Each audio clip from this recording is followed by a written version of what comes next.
আমার খবর। জল খেতে চেয়ে বাড়িতে ঢুকে এক গৃহবধূকে ধর্ষণ করার অভিযোগ উঠল এক ব্যক্তির বিরুদ্ধে। ঘটনাটি ঘটেছে বীরভূমের রামপুরহাট থানার গোপালপুর গ্রামে।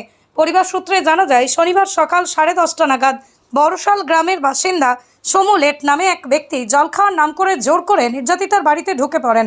তারপরেই জোর করে ধর্ষণ করা হয় বলে অভিযোগ। শনিবার রাত 10টা নাগাদ রামপুরহাট থানার দ্বারস্থ হয় নির্যাতিতার পরিবার। অভিযোগ পেয়ে অভিযুক্তকে আটক করেছে রামপুরহাট থানার পুলিশ। ঘরে তালা খুলেছি, তালা খুলে আমি যে ঘর খুলেছি সেই ও আমাকে ধাক্কিয়ে ঘরে ভরে মুখে হাত দিয়ে খিল লাগিয়ে ঘরে খিল লাগিয়ে চৌকিতে ফেলে আমাকে জড়িয়েছে।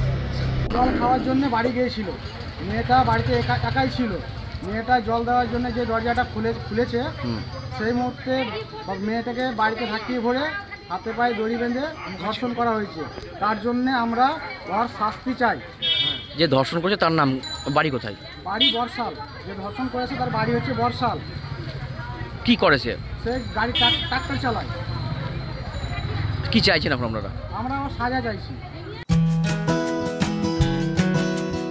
৫,৪০০ স্কোয়ার ফুটের একটি দ্বিতল বাড়ি ভাড়া দেওয়া হবে। বড় কোম্পানি কিংবা বড় ব্যবসার জন্য উপযুক্ত জায়গা। সুরুলে শ্রীনিকেতন বাইপাসের কাছে।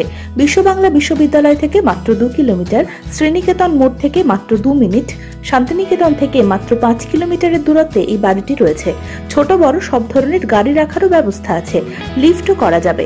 বিস্তারিত জানতে যোগাযোগ করুন 8918755149 এই নম্বরে। দেখতে চোখ রাখুন আমাদের ফেসবুক ও ইউটিউব চ্যানেলে।